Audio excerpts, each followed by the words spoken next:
بسم اللہ الرحمن الرحیم۔ السلام علیکم۔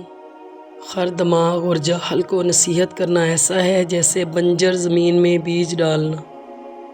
ایک عاشق کو لاکھوں جنتیں بھی مل جائیں تب بھی اس کے دل کو قرار نہیں آتا مگر جب تک وہ اپنے محبوب کو نہ دیکھ لے۔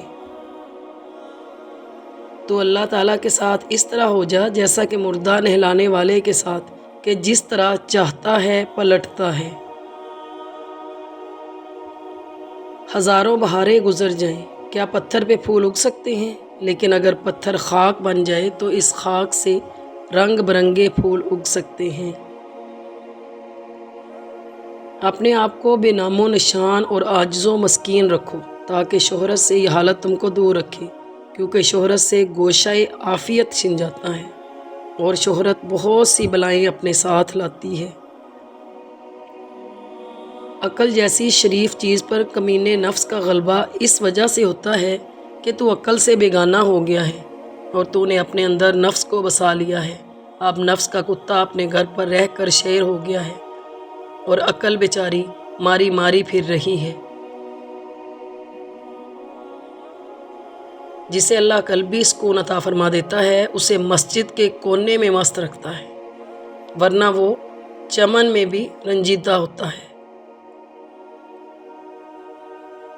میں نے مندروں، گرجا گھروں اور مسجدوں میں تلاش کیا، لیکن خدا کو میں نے اپنے دل میں پایا۔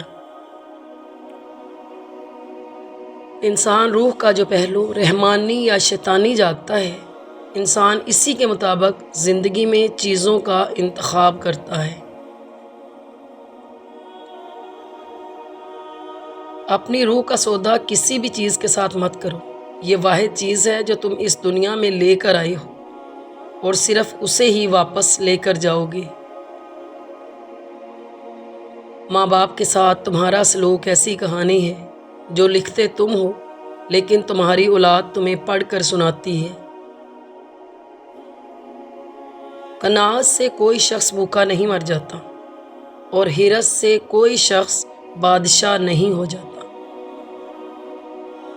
عقل کو خواہش پر فضیلت حاصل ہے کیونکہ عقل زمانے کو تمہارے ہاتھوں میں دے دیتی ہے، جبکہ خواہشیں تمہیں زمانے کا غلام بنا دیتی ہیں۔ جو شخص یہ پسند کرتا ہے کہ اس کا رزق فراخ ہو جائے اور اس کی عمر دراز ہو جائے تو وہ صلہ رحمی کرے۔ Thanks for watching. Please subscribe my channel. اللہ حافظ۔